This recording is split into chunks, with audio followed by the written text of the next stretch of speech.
what I want to do is talk to you a little about where I'm coming from, and I think where many of those who are involved in at least some of the work on the programme of study are coming from. Talk to you. I'm going to do a little bit of history there. Is Gareth Davis in the room still? Okay, so I'm going to do the historian thing of how we've got to where we are, and some of the more recent history about what happened in the British Computer Society Royal Academy of Engineering drafting group. We'll have a look at what we've produced as well, or what has been produced by the department. There's a subtle and important distinction there. I don't know if there's going to be a huge amount of time for questions and comments at the end, but I'm going to be around for the next day and a half, so please do come and chat. And you never know, I might get through this in rapid succession, so with a bit of luck we might get to questions and commentary. This is where I work. Well, actually, this is where my Vice-Chancellor works. I work in an office made out of breeze blocks some distance away from this building. This is Roehampton University. Roehampton, like a couple of other universities, is a collegiate institution made up of colleges, and I'm based at Froebel College. Froebel College is named after the German 19th century German educationist Friedrich Froebel, who invented the kindergarten. Here we have a picture of a 19th century German kindergarten. Who are the early years specialists in the room? That's splendid. What do you reckon? Would it pass its EYFS inspection? David, do you want to give a view on this? Okay, right. I'm not sure about the adult-child ratio. There may be some concerns expressed about the extent to which the adults there are directing the children's learning, but you've got to admit it is a wonderfully rich and stimulating learning environment. I'm talking here about an RLE, real learning environment, not VLE. There are children there engaged in purposeful learning activity. Look at how much they're learning in that picture there, and isn't that a glorious picture? So that's one of the things Froebel's known for. He's also known for inventing these things. These are called Froebel blocks or Froebel gifts. Came up with this idea of a sequence of 9-10 presents that you give to a child during the earliest stages of their development. And this is sort of halfway through the sequence where in a Froebel kindergarten, the child is given a collection of these rectangular blocks out of which they can build things. Why do we do that? We still do things like this, possibly with wooden blocks, possibly with stickle bricks, possibly with Lego, not so much Meccano now, I know. But why do we do that to young children? Why do we give them things like that to play with? This is not a rhetorical question. I will take responses here.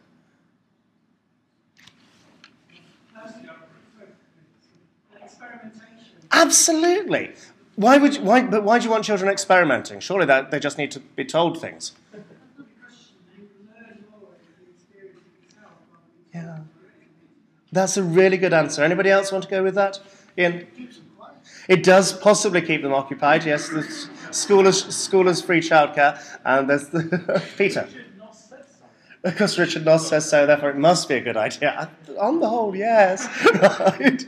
There are other reasons. Nobody said because we want them to grow up to be architects. Nobody said because we want them to grow up to be construction engineers. Fine. Okay. Not so much the vocational thing. We give them this because of the experiment thing, because through playing with toys like this, they learn about how the world around them works. Conservation of number, conservation of mass, conservation of volume, the whole how gravity works thing, intuitive, I suppose semi-intuitive feel for how statics works, that some structures are more stable than other structures. This is an important part of learning about the world around them. And we don't teach these things, but we provide opportunity for children to learn these things through giving them blocks like that to play with. Of course, some children who go to Froebel kindergartens, for instance, the American architect Frank Lloyd Wright, go on to become architects and work in construction. And, one might say there are points in common between those early experiences and their later work. So, you never know. The children who learn to program in Scratch might well go on to become software developers and computer scientists, but that's not the reason why we want them to learn how software gets written, how computers work. It's because that's a fundamental part of how the world around us is. And insights from computing. I spoke this morning briefly actually quite at length, about Sophie. Here's Sophie at a slightly younger age, playing with my computer. She has here an understanding of how technology works. Her understanding, her schema, if you'll allow teacher trainers to use technical vocabulary here, she has a mental model of how the technology works. She closes the laptop lid and Mummy and Daddy start to pay her attention. It's kind of how it starts for Sophie. She notices that if she taps things on the keyboard and moves her finger around the mouse pad, the computer responds to her in a certain way. So you can't help but have a notion of how the machine in front of you is working. You know, input, process, output, cause and effect. That's something which children have right from a very early age, I would suggest. I'd say part of our responsibility as ICT educators, or computing educators, if you will, is about developing that understanding of the technology through explaining, but also through providing opportunities for play and experiment.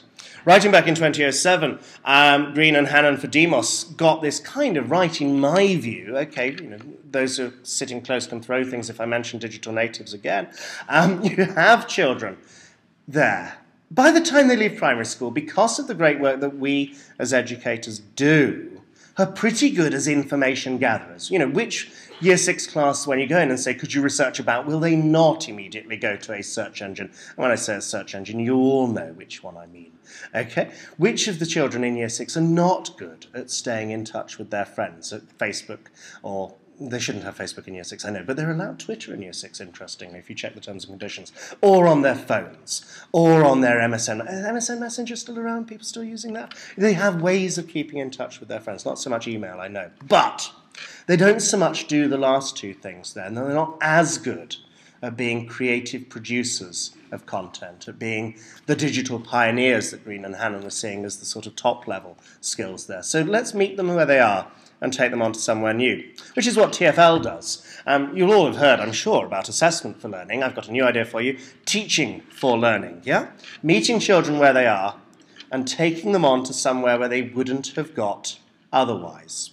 Again, because of the great work that we do, they're not bad as users of technology. They're not bad as consumers of digital content. They can watch videos on YouTube. They can download music from the internet. They're good at those sorts of things. By and large, I know there are exceptions. I'm not making assumptions about that. They're pretty good at communicating with one another. I would say, depending on your definition of digital literacy, and I'm so glad we've got Peter with us for this afternoon, that they are digitally literate in the sense that they can communicate effectively, get their ideas across within a digital domain, and decode some of the stuff that's out there. They can access digital content in a meaningful way. They're not bad, by and large, let's not make assumptions, at keeping themselves safe in an online world because of the great work that's been done. And they have a pretty good cluster of ICT skills when they move to secondary school. Your mileage may vary, and I'm conscious that 14% of children don't have access to a connected computer when they get home, and that is something that matters. So where do we take them on to? From being users of digital technology to being makers of digital technology. And again, Richard Naace spoke eloquently about this morning. From being consumers of content to being creators of content. From communicating online to working together with one another online, to doing something productive rather than just chatting to their friends. From being literate in a digital domain to being critical in a digital domain. Yeah, they can all find stuff on Google or other search engines, but do they know how Google puts that list of results in order? Do they? How come it's so good at choosing what's on the top of the list? And what's going on over on the right-hand side there, and the green box at the top, where there's these commercially sponsored results? How reliable are they? And yeah, they're fine at being safe online, but how responsible are they in the online domain? They're not, you know, they manage to keep themselves out of trouble, but that doesn't mean to say that cyberbullying doesn't happen in far too many a school, or beyond far too many a school. And yeah, their skills are good, but how good is their understanding? We do this audit with our new primary trainees, and they grade themselves on a cluster of 18 skills, and they score reasonably well, thanks to the good work that's gone in their schools. We then ask them to grade themselves in terms of their knowledge of how computers work and their understanding of technology. Skills way up there, yeah? Good scores. Understanding way, way lower. You know, second year's trainees, ask them the question, can you explain the difference between the internet and the web? And maybe have 3 or 4 trainees who'll put their hand up in a group of 30. I'm not going to make you do that now, folks. Okay, so let's meet them where they are and take them on to someplace new. Okay, those of you who are teaching IT or computing, computer science at A-level will be familiar with this sort of diagram. This is the waterfall development process, which, believe it or not, we still teach as the way that software gets written. So how does this work? Well, you have a list of requirements. Somebody kind of important wearing a really nice suit says, this software needs to be able to do this sort of thing. Then other people go on and, you know, the sort of more techie people come on and design a way of making that happen. And then relatively low-paid people, despite what Alice Blackwell said this morning, have the job of actually coding that, of putting that into practice in software terms. Then you need to make sure that it's working. The verification thing is really, really important. And then you kind of need to have an ongoing contract where you keep things ticking over. We know this works so well for large-scale software development projects. For instance, look at how well the NHS database... Never mind. Okay. There are points there in common, do you not think, with the way that curriculum gets written? Somebody wearing a really nice suit, possibly looking a bit sort of strange and, you know, sort of goggle-eyed, I don't know, comes up and says, the curriculum ought to do this, children should know what computer science is, or whatever. And then various other people wearing not quite such nice suits sort of meet together in darkened rooms and get on and sort of design a specification for that. And then relatively low-paid people who have very little say in the design process have the job of implementing that. In our line of work, we call them teachers. We do a certain amount of verification. Actually, we do quite a lot of verification. We do quite a lot of testing whether the thing that we've implemented has actually worked. And then once in a while you produce a glossy ring binder of lesson plans or schemes of work or whatever, or we used to when we had QCA to do that sort of thing for us. Okay, so there are points in common, and you know, as I say, this works very, very well for large-scale software projects in the public sector, so it's bound to work very... Never mind. Okay, moving on. So you're familiar with this. We had this back in '99. This was the old National Curriculum for ICT. Permitted almost everything. But yeah, actually, you know, nothing was prohibited by this. As long as you taught email at some point during Key Stage 2, everything else was pretty much something you could cover. And we had a structure built into it there. Back in the old days, or the last days of the previous government, they had this notion, let's bring ICT right to the core of the curriculum alongside literacy and numeracy, an essential skill for learning and life. And so QCDA went off and put that into practice with a document that you see on the screen behind me. Notice right-hand side of the screen there, what does ICT capability mean? Find and select information, create, manipulate, process, collaborate, which was the new word that came in, communicate and share, refine and improve their work. Very, very similar ideas from what was covered back in the old 99 curriculum. You have alternate methods, so Cambridge Primary Review has bits of ICT in it. It's very much a sort of using ICT within the context of other subjects. And then you have this sort of idea, which is very much in tune with what Richard Naace was talking about. I'll give you a moment to read the words on the slide. Those of you who are sitting close, and actually I probably ought to read them because the people have sat a long way away. Many schools today, the phrase computer-aided instruction means making the computer teach the child. One might say the computer is being used to program the child. In my vision, the child programs the computer. Doing so acquires a sense of mastery over a piece of the most modern and powerful technology, establishes an intimate contact with some of the deepest ideas from science, from maths, and from the art of intellectual model building. So taking charge of the technology, program, not be programmed, and this understanding of how the world works, computational thinking if you want to use the buzzword. Anybody recognise the quote? Papert, writing in 1980, 33 years ago. As with so much of the national curriculum, we're going back to something which was around a few years ago, aren't we? But in our case, is that not, do you not see that as a good thing? Yeah?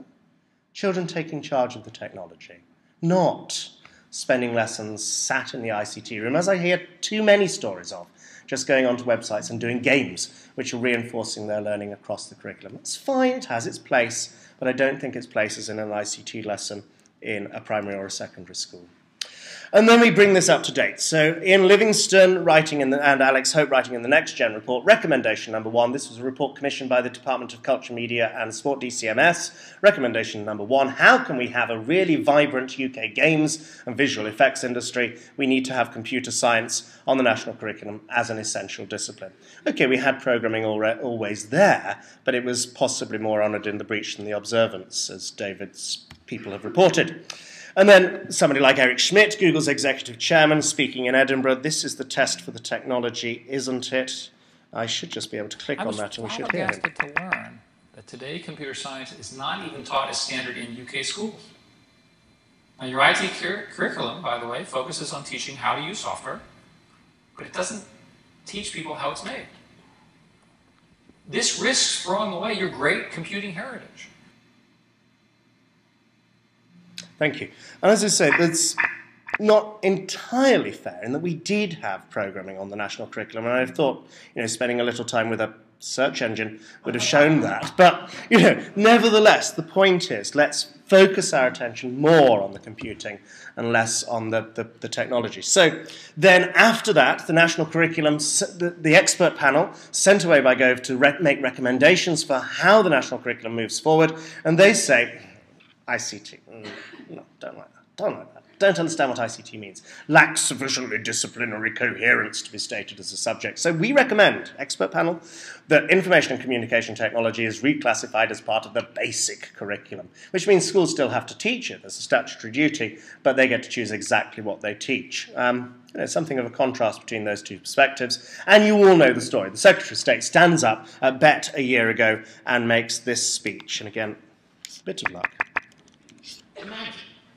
This could be a dramatic change in just a few years' time, once we remove the roadblock of the existing ICT curriculum, instead of children, bored out of their minds, being taught how to use Word and Excel by teachers, or even more bored, we could have 11-year-olds able to write simple 2D computer animations using an MIT tool called Scratch.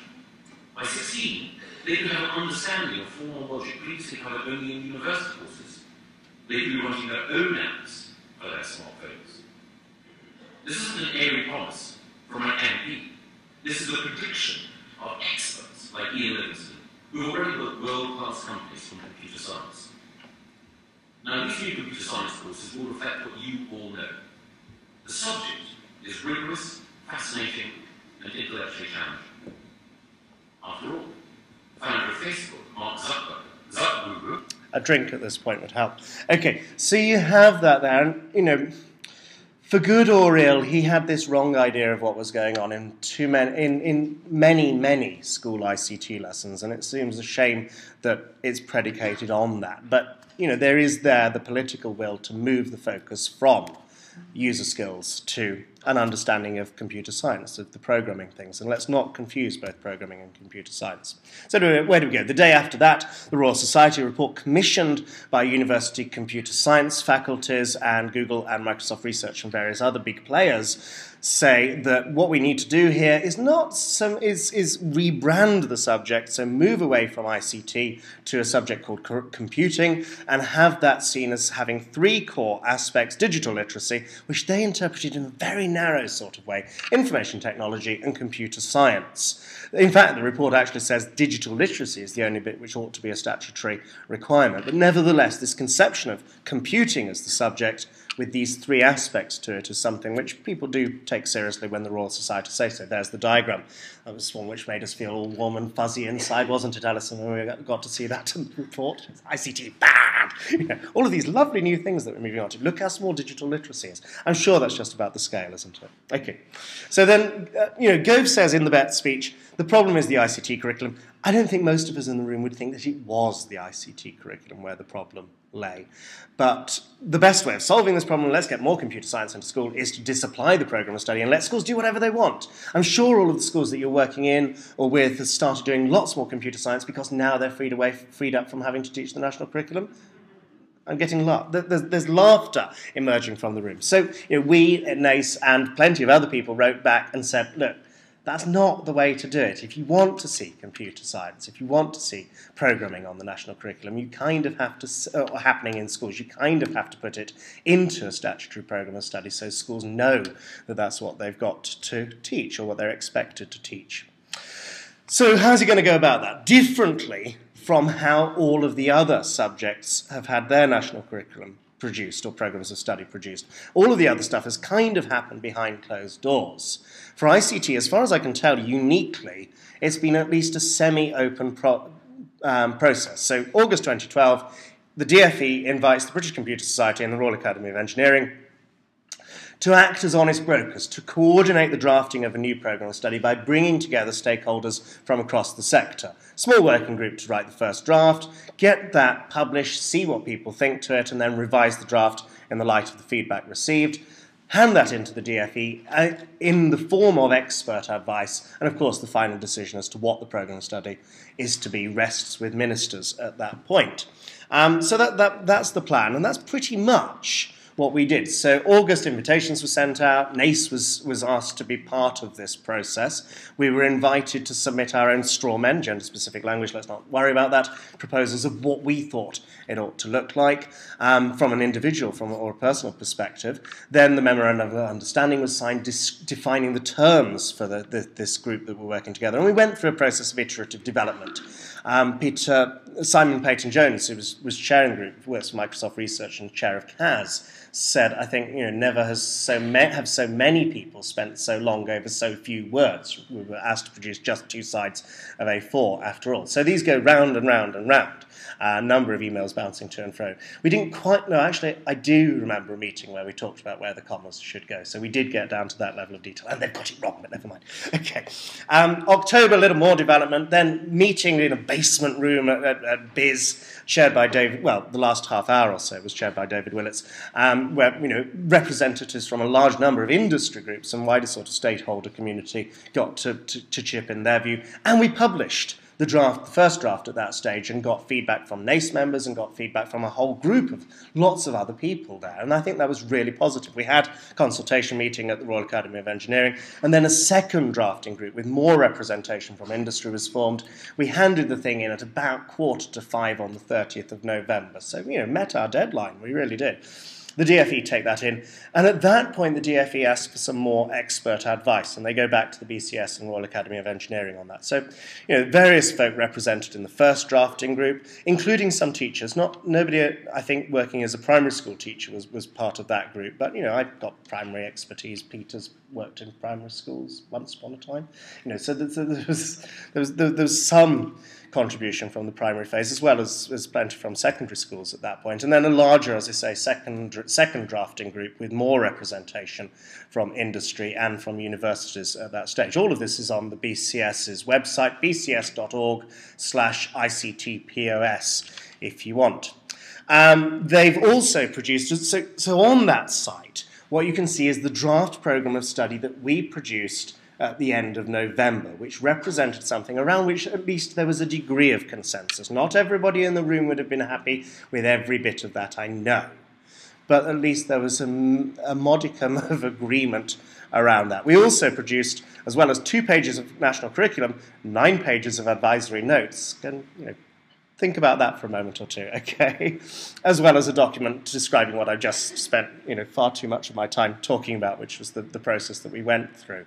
So all of that's there if you're really interested. So as I say, then, as the DFE says, ministers reviewed the draft and requested several amendments. Shorter statement of the subject aims. In fact, they've got rid of the 5th aim, and the 5th aim was the one about being critical about digital media and being, working safely and responsibly and ethically, and all of that lovely, lovely stuff, which really ought to be part of the entitlement, in my view, or at least an aim for the subject, in my view.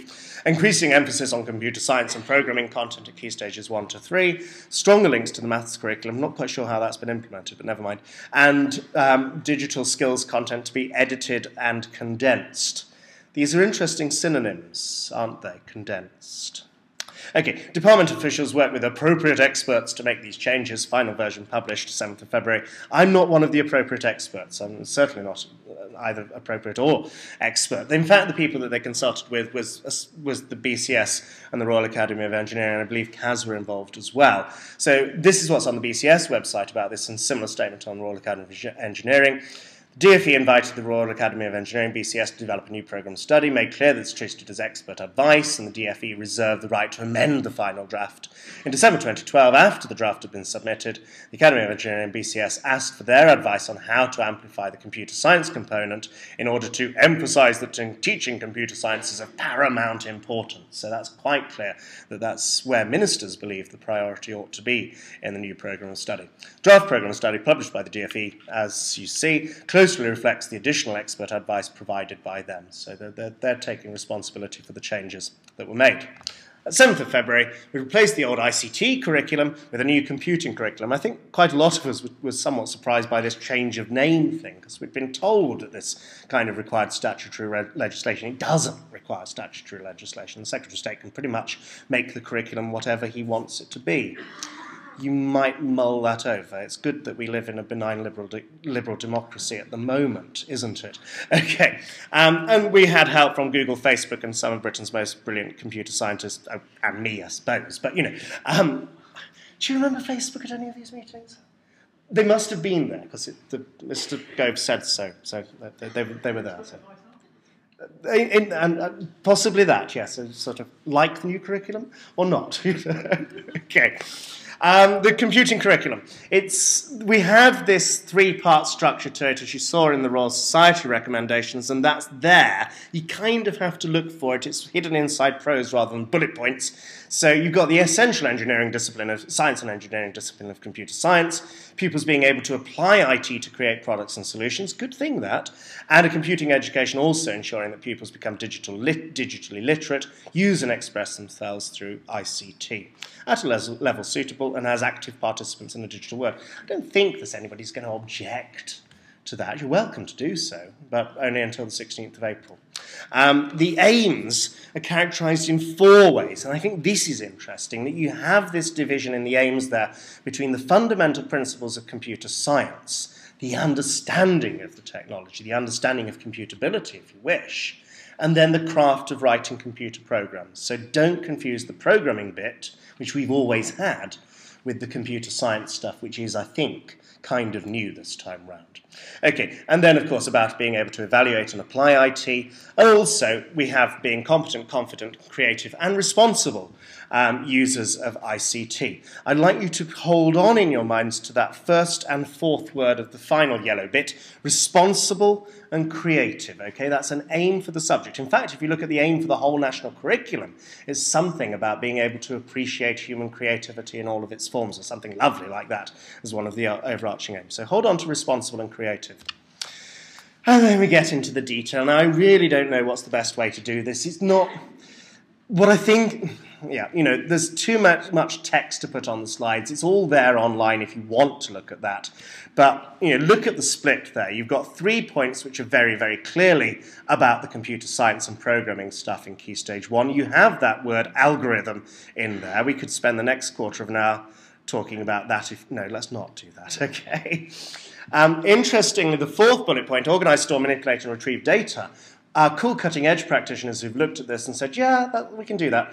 Pretty much all of the things that we want to do, we'll be able to claim are covered by bullet point 4. Yes? Organise, store, manipulate, and retrieve data in a range of digital formats. You mean like making a video, or painting a picture, or doing some word art, or whatever. In all of those cases, you are organising, storing, manipulating, and retrieving data in a range of digital formats, are you not?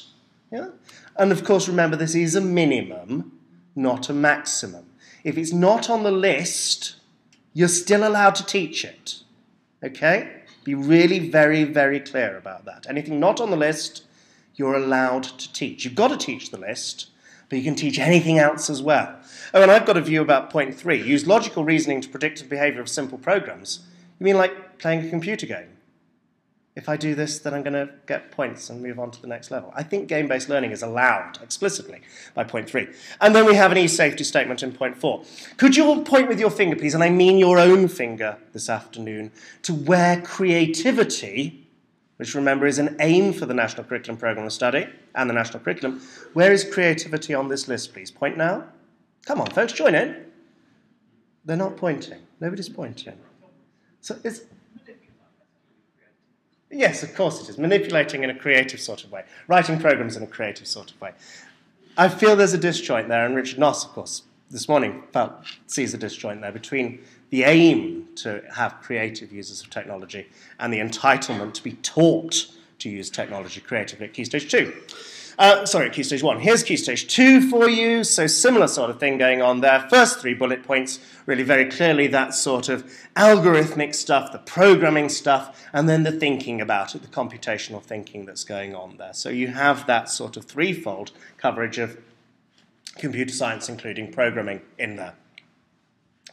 Anybody who's been teaching in Key Stage 2, making a game in Scratch, or making a mental arithmetic test in Scratch, or a phonics test in Scratch, that will cover the the second bullet point. Use selection, sequence, selection, and repetition. Selection is if-then, and repetition is a sort of repeat loop, yeah? So if you're doing a little scratch game, as long as you're keeping track of the score, or if you're asking mental arithmetic questions and keeping track of what the answer is, then you're covering that second bullet point. Of course, you can go much further than that. And there is no canonical interpretation. Just because Miles says so doesn't mean to say that's how you should be doing it. But, you know, that's not something which you necessarily need to spend a whole sort of year teaching. There are reasonably straightforward ways of covering that. And again, generate appropriate inputs and predicted outputs to test programs. That's game-based learning, isn't it? They've not called it game-based learning, but playing a computer game. Generating appropriate inputs, predicted outputs to test programs. Yeah? Please don't do dry run tables. Please don't do unit testing. Okay, you can do unit testing if you want. You can do dry run tables if you want. Anything that's not on the list is allowed. But, you know, there are more interesting ways of teaching this.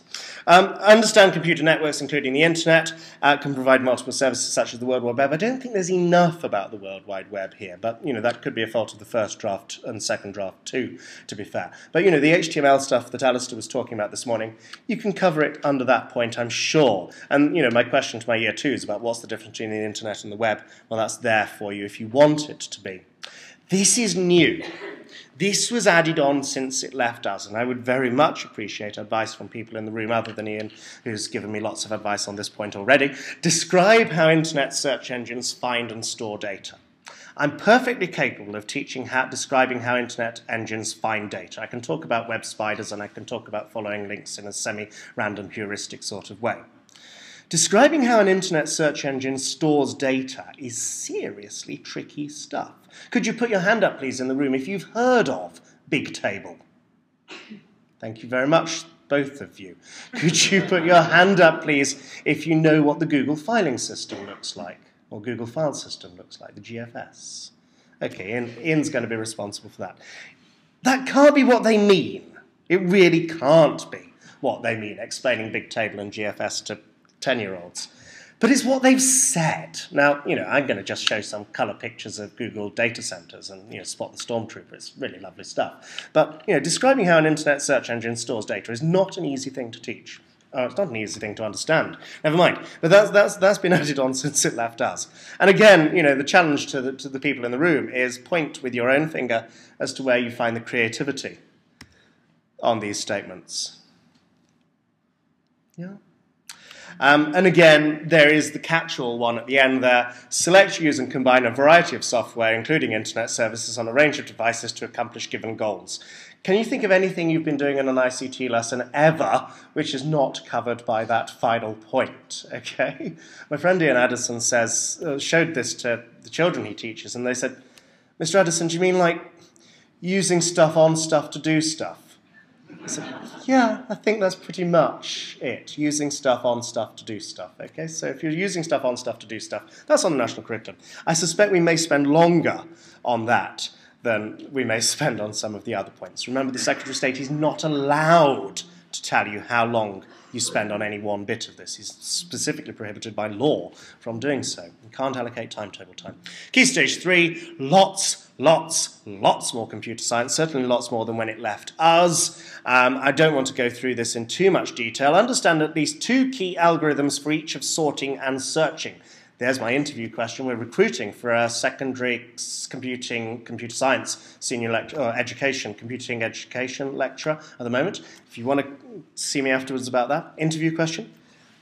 Tell me about 2 key sorting algorithms, and you know it's a good interview question. And how would you teach those things?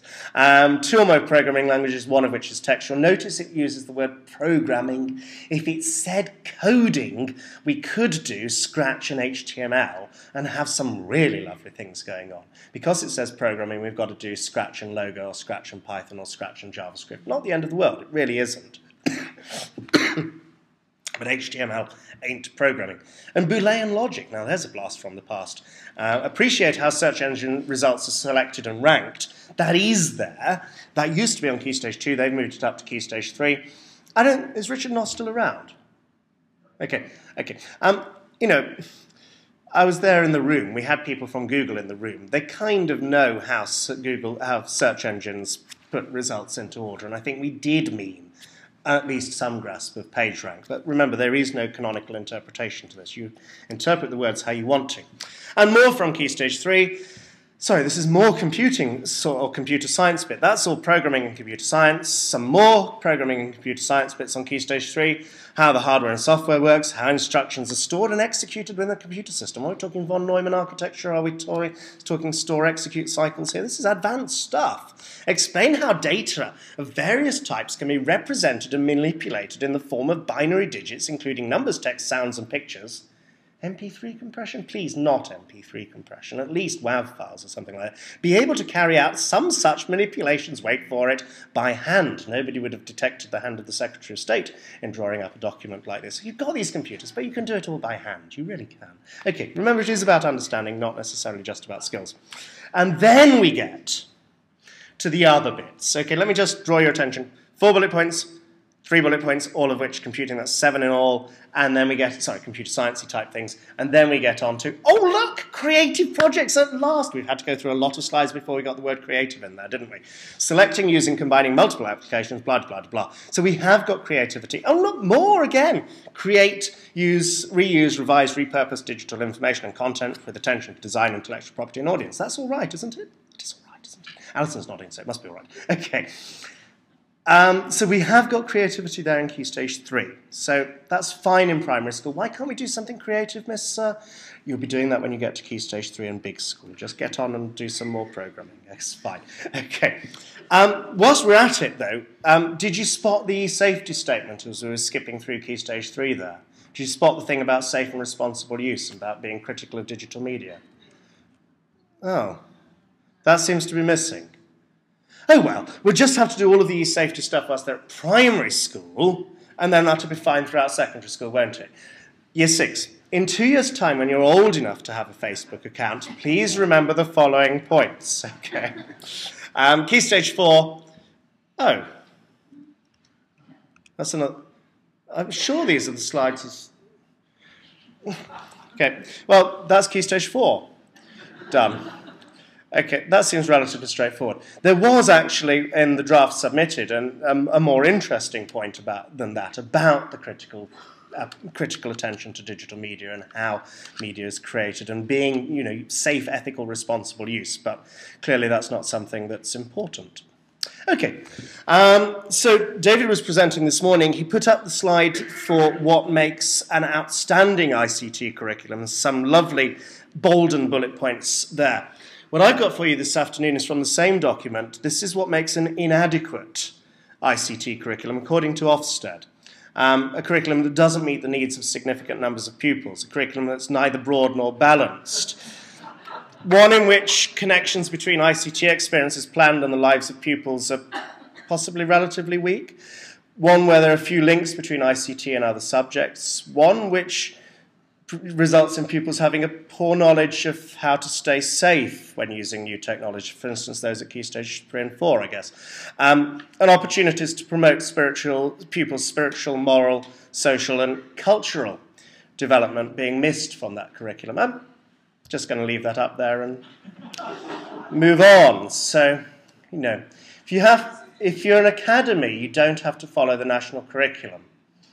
If you're a normal local authority maintained school, you do, and thus Ofsted will come and inspect, and Ofsted will judge your curriculum, possibly according to criteria not dissimilar to this. And if your curriculum is judged to be inadequate, who knows, you might be forced to become an academy when you wouldn't have to follow the national curriculum. Anyhow, so what happens now? There's a public consultation. Please do not ever say, but nobody asked me, because they're asking you now. Okay, between now and April the 16th, you have the chance to tell them what you think about tell us, some of those words are mine, tell us what you think about the curriculum as it stands, okay, and please make the most of that opportunity. Join in with the Naace exercise, but also send your own answer in, okay? Your answers will count, and part of the algorithm for evaluating these consultation responses is about counting the number of people who agree and disagree with things. Not the only part. They should have something ready to go for September 2013. I'm hoping it's closer to the draft submitted on the 30th of November. I really am. And I don't think that's necessarily out of the question. I don't see the consultation as a foregone conclusion. This becomes statutory from September 2014, terms and conditions apply. No, if you're working in an academy, if you're working in a free school, if you're working in an independent school, this has no force of law where you are responsible for your curriculum. Even if you aren't working in an academy, a free school or an independent school, and I'm sure by September 2014 there'll be at least 3 or 4 who are not, then you still have the responsibility to produce the curriculum that's broad and balanced and right for the children in your school. So you may see the statutory national curriculum not so much as the maximum of what you do, but the minimum of what you have to do. So yeah, there's a sense in which some of this becomes effectively optional. Couple of other things before I stop, at last say they.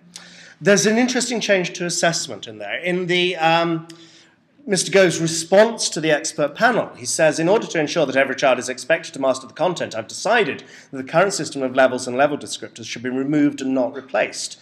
What you see in all of the new programmes of study, he has to provide an attainment target. It's one of his statutory duties. The national curriculum is defined in terms of programme of study, assessment arrangements, and the attainment target. So the attainment target for ICT is exactly is exactly the same as the one for all of the other subjects. By the end of each key stage, pupils are expected to know, apply, and understand the matters, skills, and processes specified in the relevant programme of study. Okay, if you're wedded to levels, then that's going to be sad news. But actually, for the trainees I've been talking to, and for me personally, I think this is the best bit. Really it is, yeah? These are the things we teach, and then we check if children have learnt them. Isn't that like common sense? Isn't that the way it should work? Isn't that what's really helpful for you as the Year 6 teacher, is the Year 5 teacher telling you not that they're level 4C, but these are the things they can do, these are the things that they are yet to learn. I see that as, we'll see how it goes, but this may be Gove's single greatest contribution to education, is getting away from the national curriculum levels. That's not a nice view. Okay, alongside this you have this notion of the EBAC. So back in the BET speech, computer science GCSEs are developed that meet the high standards, then we'll consider including them in the English Baccalaureate. Vince Cerf, the man who invented the internet, one of the men who invented the internet, every student should be offered the chance to gain a rigorous computer science qualification before they leave school. The UK government should make this happen by including computer science as an option in the English Baccalaureate. And so Gove announced before the national curriculum announcement that computer science is added to the list of science options so that there are 4 separate sciences. To count for EBAC points, if EBAC points count anymore, you're supposed to do 3 of the 4 sciences and pass 2 of those 3. So you can do computer science, physics and chemistry and get EBAC points from doing the from passing computer science and physics. There are some children for whom that will really appeal. Nevertheless, in a local authority maintained school, the statutory requirement is that you do all 3 of the traditional sciences up to the end of Key Stage 4. Okay, so there's still space. But remember, we have statutory computing at Key Stage 4, and you remember how extensive that programme of study was. Okay, so you get the idea with that.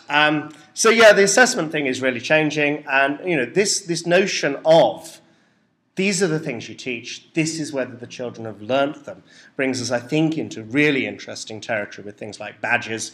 Have a look at the work which Mozilla are doing around badges with their open badge infrastructure, which is something that school, local authority, education system could put in place. Last slide, I think. There are challenges ahead. Are we moving to a post-national curriculum age? Given that less than half of the children in secondary schools in England have to follow the national curriculum, how important is this? What are we going to do about teacher training? It's okay in primary, where I'm sure, actually, my colleagues working in other institutions, other organisations, will be able to equip teachers to teach this stuff. We've had no difficulty at Roehampton for the primary. But secondary is a real challenge, and recruitment to secondary computing PGCEs is running, I don't know, about 25% of what it was 2 years ago for secondary ICT PGCEs. That's going to be a real challenge. The continuing professional development thing is something which bothers a lot of people. The challenge here is we're expecting teachers to teach something they didn't learn themselves when they were at school. And that's not the same as the other national curriculum subjects. Okay, we change pedagogies from time to time, we change our approach, but we're expecting teachers to teach a body of knowledge, and we're talking knowledge here, that they themselves never got taught. If you believe a change is necessary, then you've got to make a change. You've got to say, yeah, okay, we're going to start doing this well now. Otherwise, it never gets better. But that's a huge challenge in terms of professional development. Also, we're not going to have QCA producing schemes of work because there is no QCA, but we will, I'm sure, start seeing schemes of work emerging from publishers, from organisations. Assessment is going to be different. You know, if we move to this sort of, these are the things you teach, these are the things the children should learn, that's different. Where do we get the resources to teach this? Again, there will be organisations, there will be commercial publishers producing them. There's some great stuff out there on the net. You saw the 16 steps this morning. And the thing that bothers me most of all is the stuff that Gove spoke about in the BET speech, that, you know, children who are bored out of their minds. That wasn't the fault of the curriculum. In the schools where they were bored out of their minds, that was down to the way the curriculum was being taught and too narrow an interpretation of what the curriculum was about. And it does bother me that unless we address that and change the way, not you guys and not the guys you work with, but the others, yeah, or some of the others. If we kept, you know, believe me, I can teach Scratch as badly as I taught PowerPoint or as badly as I taught Excel, yeah? Just changing the curriculum content won't address the way in which it's presented. And actually, the challenge becomes all the harder at that point. So, successfully having lasted my time, there's no chance for people to ask me any questions. Well, you can if you want. I'll stay, certainly. Okay, but thank you very much.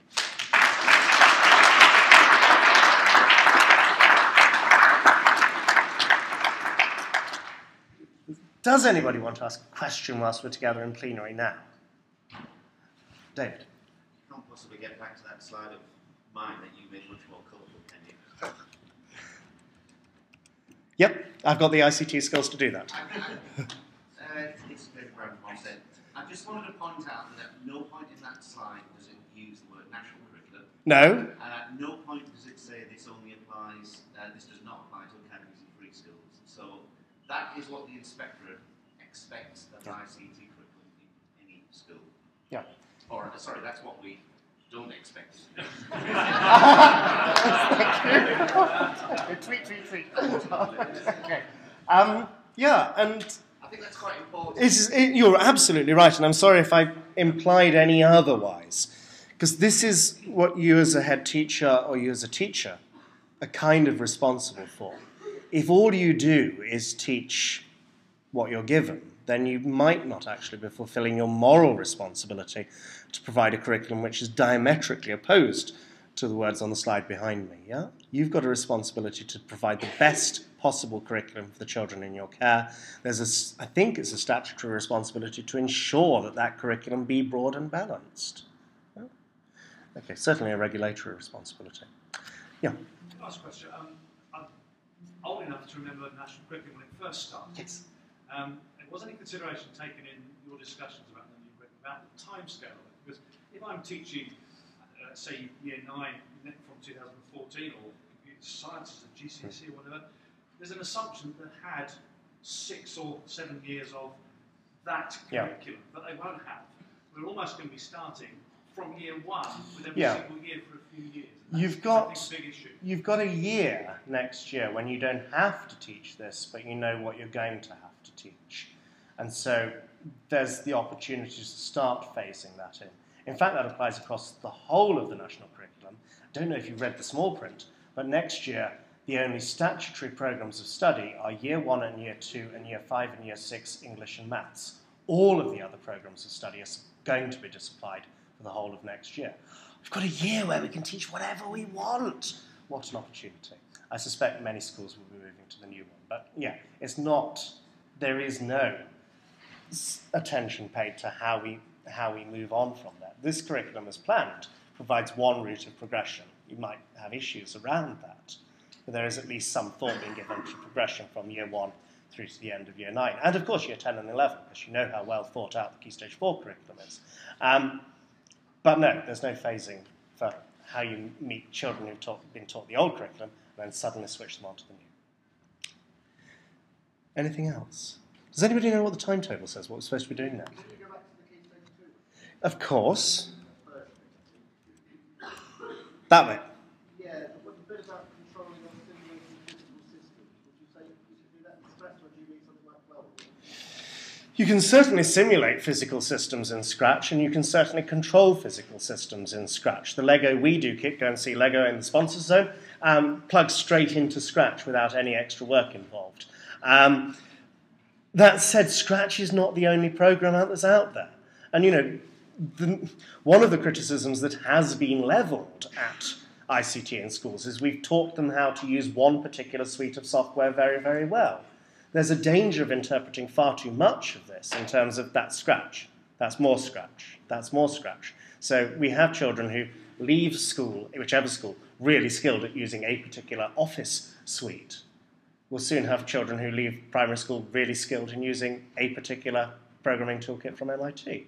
Not the worst thing that could happen, but, you know, a range of experiences surely is part of a requirement for breadth and balance. Ian. So if I don't use my terminal and I type shut down now, and my computer shuts down, that's controlling the physical system of that program. Yeah, sudo shut down -h now, surely, but yeah, okay. I'm assuming that You've already logged in as root. what I'm saying is that the degree of difficulty of this is totally open-ended. Anything from that to controlling the set When I use my mouse, when I use my keyboard, I am in some sense controlling a physical system. There is no canonical interpretation. Okay? The advisory notes have not been released by the DFE, and even if they had been, they would merely have been advisory. This is a snag for not having any levels in the assessment, right? You see it as a snag, I see it as a good thing. Well, you might as well have anything, really. Okay, we could have an interesting conversation about that this evening. Would that actually, yeah. Entitlement. I'm a little bit confused about the idea of creativity. You know, you're pointing to lack of creativity. Yeah. I see something like problem solving as very akin to creativity. Yeah. Wait a minute, are we suggesting that, say, the people who invented the internet or, you know, created the World Wide Web or fitted all these fabulous components into an iPhone case are not creative? I'm certainly not suggesting that. And what I should have, of course, spoken about is working creatively in a range of digital media, which is the phrase that we had in the previous draft. So, to my mind, with technology as it stands at the moment, children in primary schools should have an entitlement to be taught how to work with digital images, digital photographs, call them what you will, with sound files, with video files, possibly with animation, although I have some doubts about animation. And those things ought to be part of a statutory entitlement for children in all schools, not just the ones who have really good teachers or head teachers who realise that they don't have to just do this. This is a minimum, not a maximum. So, of course, there is creativity there in designing and writing programs to accomplish specific goals, but it's a relatively narrow type of creativity, and I would rather there be an entitlement to creativity across a range of digital media, not just code. Is that a little clearer? Okay, right. I think I ought to stop now because there are like people drinking coffee out there. But thank you all very much once again. Thank you.